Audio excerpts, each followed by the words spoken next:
నమస్కారం గురువుగారు. నమస్తే అమ్మా. గురువుగారు, హయగ్రీవుడు మరియు సరస్వతీదేవికి పూజ చేస్తే చదువుకునే పిల్లలకి చాలా బాగా విద్య వస్తుంది అని అంటుంటారు. అలాగే చాలామంది బాసర క్షేత్రంలో అక్షరాభ్యాసం కూడా చేస్తుంటారు. సరస్వతి పూజ రోజు సరస్వతి పూజ చేపిస్తుంటారు. ఎవరిని పూజిస్తే పిల్లలకి విద్యాభ్యాసం బాగా వస్తుంది?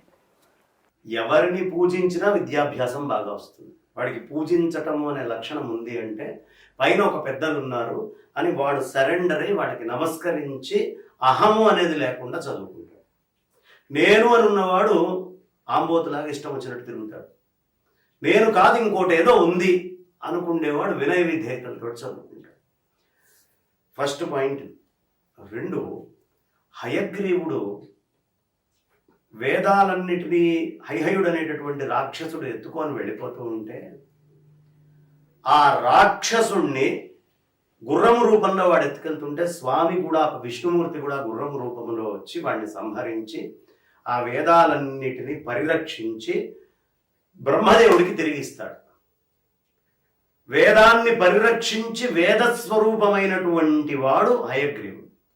అందుకనే ఏ దేవతా స్వరూపాన్ని మనం చూసినా, రాముణ్ణి తీసుకున్నా, కృష్ణుణ్ణి తీసుకున్నా, సరస్వతి అమ్మవారిని తీసుకున్నా, లేదు శివుణ్ణి తీసుకున్నా, ఏది తీసుకున్నా వెనకాల ఒక మకర తోరణం ఉంటుంది. ఆ మకర తోరణం మీద హయగ్రీవుడు ఉంటాడు. అంటే వేద సమ్మతమైనటువంటి క్షేత్రము అని చెప్పడం. ఆ మకర తోరణం ఉందంటే వేద సమ్మతం అని అర్థం. అందుకని మకర తోరణం ఇష్టం వచ్చినట్టు ఎవరికి పడితే వాడికి పెట్టకూడదు. వేదాలే పరమ ప్రమాణం అని చెప్పేటటువంటి దేవతలైనా గురువులైనా వాళ్ళ వెనకాల మాత్రమే మకర తోరణం ఉండాలి. కృష్ణయ్య భగవద్గీత చెప్తూ నేను ఉపనిషత్ సారాంశాన్ని బోధిస్తున్నాను అన్నాడు. నేను సొంతగా భగవద్గీతను కనుక్కున్నానని చెప్పలేదు. నేను చెప్తున్న ప్రతి అక్షరము వేద ఉపనిషత్తుల నుంచి వచ్చినటువంటివే అనే మాట చెప్పాడు. అలా వేదాన్ని ఆధారం చేసుకొని చెప్పేటటువంటిది ఏదైనా హయగ్రీవుడు బొమ్మ వెనక ఉండాలి. ఆయనచే వేదాలు కాపాడబడి ఆయనచే బ్రహ్మదేవుడికి ఇవ్వబడ్డాయి కాబట్టి.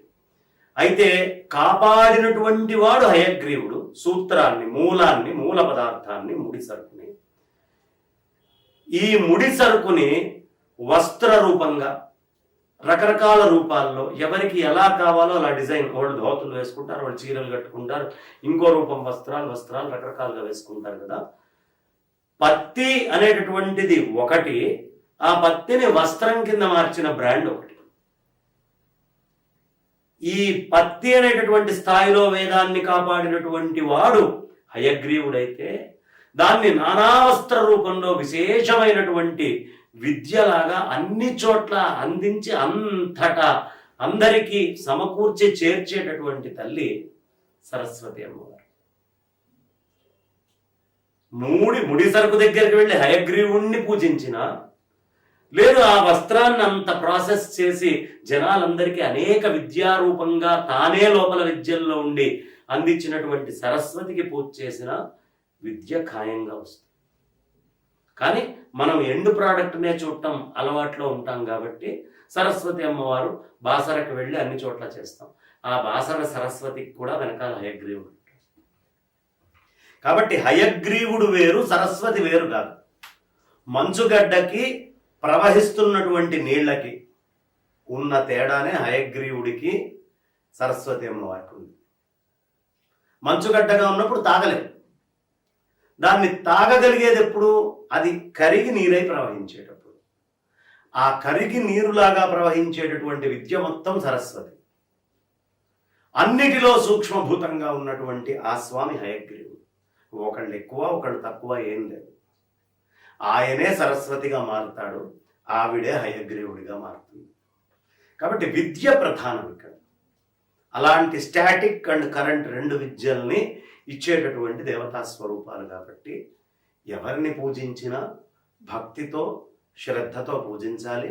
ఇలా సరస్వతి అమ్మవారిని పూజించండి అనేటటువంటిది సంప్రదాయంగా కవులందరూ కూడా మనకి మొదటి నుంచి చేస్తూ వస్తున్నది కాబట్టి మొట్టమొదటి గణపతి ప్రార్థన, ఆ తర్వాత సరస్వతి అమ్మవారి యొక్క ప్రార్థన, ఆ పైన గురువు యొక్క ప్రార్థన. విఘ్నాలు లేకుండా ఉండాలి, విస్తృతంగా పారుతూ ఉండేటటువంటి సాహిత్యం అయి ఉండాలి, దాన్ని ఒడిసి పట్టి నాకెంత అవసరమో నాకు తగ్గట్టుగా ఇచ్చేటటువంటి గురువు ఉండాలి.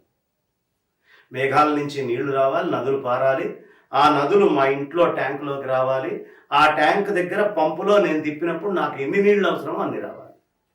ఈ మూడే, విఘ్నాలు ఉండకూడదు, విద్య వ్యాపకమై అన్ని చోట్ల తిరుగుతూ ఉండాలి, దాన్ని అవసరమైన మేరకు పట్టుకొని నేను తాగడానికి ఒక గ్లాసో చెంబో ఏం తాగుతానో, ఎంతతో పట్టుకొని తాగగలనో అది ఇవ్వగలిగి నియంత్రించేటటువంటి గురువు. వీళ్ళు ఎవరైనా పర్వాలేదు, హయగ్రీవుడైనా సరస్వతి అమ్మవారైనా ఎవరిని పూజించినా విద్యలో ఏ దోషం ఉంది. నమస్కారం గురువు గారు. నమస్తే. సనాతన ధర్మం ప్రపంచానికి ఒక వరం లాంటిది. సనాతన ధర్మం యొక్క గొప్పతనాన్ని మేము untold stories from Hinduism, Vedic facts, ధర్మ సందేహాల ద్వారా మనలో చాలా మందికి తెలియని విషయాలు చెప్తూ జాగృతిపరిచే ప్రయత్నం చేస్తున్నాము. సనాతన గొప్పతనాన్ని చాటేందుకు వీడియోస్ను లైక్ చేయండి, అలాగే షేర్ చేయండి. సబ్స్క్రైబ్ చేయడం ద్వారా మాకు సపోర్ట్ ఇవ్వండి. అలాగే మీ అభిప్రాయాలను కామెంట్స్ రూపంలో పంచుకోండి.